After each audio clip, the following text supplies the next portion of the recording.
2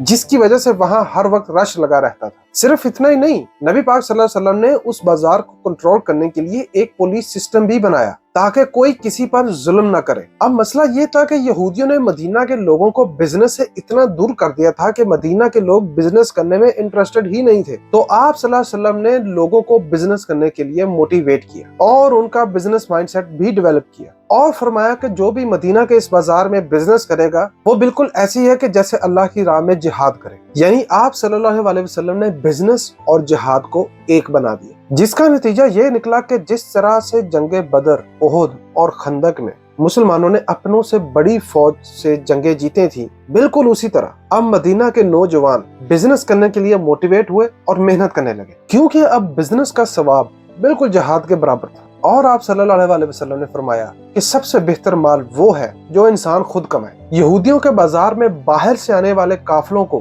یہودی ہر وقت دھوکہ دیتے اور ان کو ان کے مال کے عوض کم پیسے دیتے تھے، لیکن مسلمانوں کے بازار میں محمد صلی اللہ علیہ وسلم نے سارے انسانوں کو برابر کے حقوق دیے، اور یہ دیکھ کر باہر سے آنے والے قافلے یہودیوں کے بازار میں جانے کے بجائے مسلمانوں کے بازار میں آنے لگے، جس سے مسلمانوں کی اکانومی یہودیوں کے برابر آنے لگی۔ یہودی غریب لوگوں پر بہت ظلم کرتے تھے، مگر محمد صلی اللہ علیہ وسلم نے غریب کے حق کے لیے آواز اٹھائی اور فرمایا کہ ایک مزدور کی اجرت اس کا پسینہ خشک ہونے سے پہلے ادا کی جائے۔ اب وہ مزدور اپنی اجرت لے کر کہاں جاتا؟ تو ایسے لوگ بھی مسلمانوں کے بازار کا رخ کرنے لگے، جس سے مسلمانوں کے بازار کی ٹرانزیکشنز بہت تیزی سے بڑھنے لگی۔ بات یہی نہیں رکی، یہودی اپنا سارا مال جمع کر کے رکھتے تھے، لیکن نبی صلی اللہ علیہ وسلم کی قیادت میں مسلمانوں نے ایسا نہیں کیا۔ مسلمانوں کے پاس جتنا بھی پیسہ اکٹھا ہوتا تھا وہ اسی پیسے کو غریب کو اٹھانے کے لیے استعمال کرتے تھے، جیسے کہ حضرت عثمان نے پانی کا ایک کنواں ایک یہودی سے خرید کر مسلمانوں کے لیے وقف کر دی اور مدینہ کے لوگوں کے لیے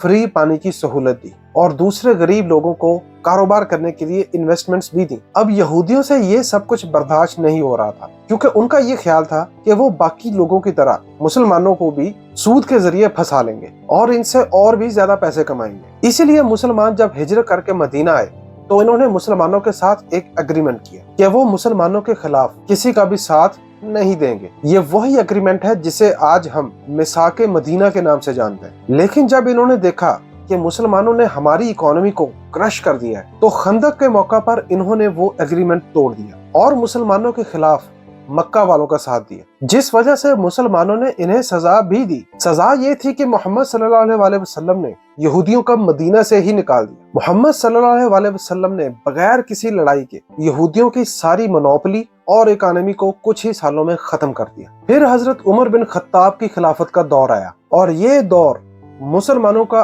آج تک کا سب سے گولڈن ٹائم پیریڈ تھا۔ رومن اور پرشین ایمپائرز فتح ہوئیں اور مدینہ پوری خلافت کا بزنس ہب بن گیا، اور بزنس کے سارے اصول وہی رہے جو محمد صلی اللہ علیہ وسلم نے خود بنائے تھے، اور یہ دیکھ کر دنیا بھر کے تاجر یہاں کا رخ کرنے لگے اور ان کے کاروباری اصولوں سے متاثر ہو کر جوک در جوک لوگ مسلمان بھی ہونے لگے۔ انڈونیشیا اس کی سب سے بڑی مثال ہے۔ اسلام وہاں بزنس کے ذریعے ہی پہنچا ہے۔ مسلمانوں کی آبادی کے لحاظ سے آج دنیا کا سب سے بڑا ملک انڈونیشیا ہی ہے۔ اب تک جو میں نے آپ کو بتایا یہ سب وہ حالات تھے جن کی وجہ سے مسلمان پوری دنیا پر غالب ہوئے تھے، اور آج کے ٹائم میں چائنا اور نیو یارک سٹی دنیا کا سب سے بڑا بزنس ہب بنا ہوا ہے۔ مطلب محمد صلی اللہ علیہ وسلم نے جو اکانومی بغیر جنگ کے یہودیوں سے چھین کر ہمیں دی تھی، ہم نے وہی اکانومی پلیٹ میں رکھ کر واپس انہی کو دے دی اور آزاد رہنے کے بجائے غلام بن کر رہنے کو ترجیح دی۔ 18ویں صدی وہ ٹائم پیریڈ تھا جب ساری اکانومی